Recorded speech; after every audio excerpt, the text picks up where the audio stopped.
we'll move on to the wide receivers, a position where we've had a solid amount of talent now, right? We have Debo Samuel, Brandon Ayuk, Jawan Jennings, Ray McLeod. What's your analysis on this group thus far? The wide receiver group. I came in with a B, a C, not a B. Excuse me. B's too high for this group. I came in with a C. Okay.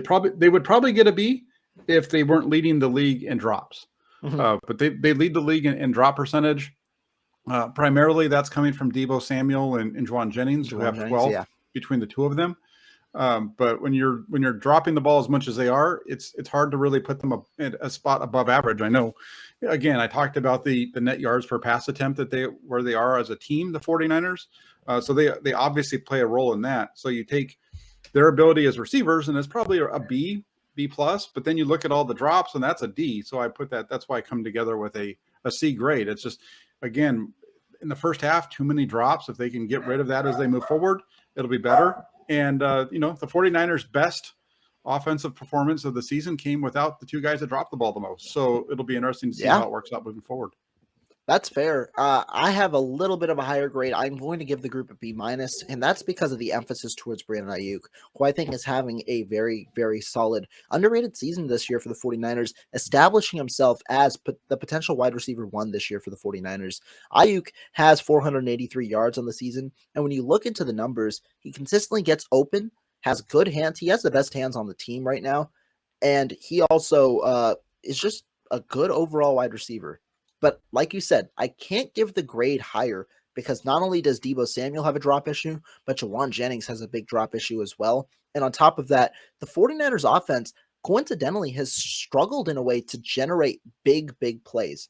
What do I mean? On those 50-50 balls, you've seen the 49ers consistently miss. Ray McLeod has dropped a couple of passes on bigger plays.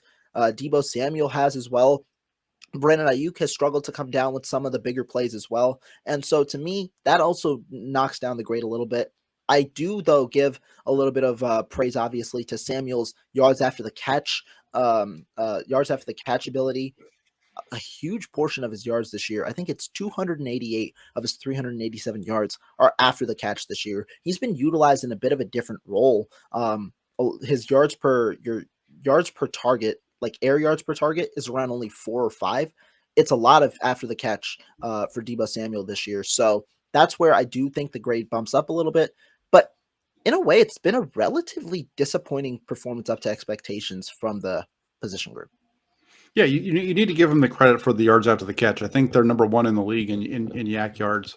Yeah. Um, but the thing is with this group, and it's not, I don't think this is any different than it's been in years past. It's top heavy, right? You have Ayuk and Samuel, and then you have Jennings. Those are your top three. And then you'd have nobody who has more than 10 receptions. Everybody's below 10 other than that in Mhm. terms of the receivers. Christian McCaffrey's been here for 2 weeks. He's already over 10. McLeod has 9. He'd be at 10 if he didn't drop one. And Juwan Jennings, he's got 15 targets. 24 targets, 14 catches, but Yeah. he also has 5 drops. Just imagine the numbers that this offense would put together if these guys weren't dropping the ball.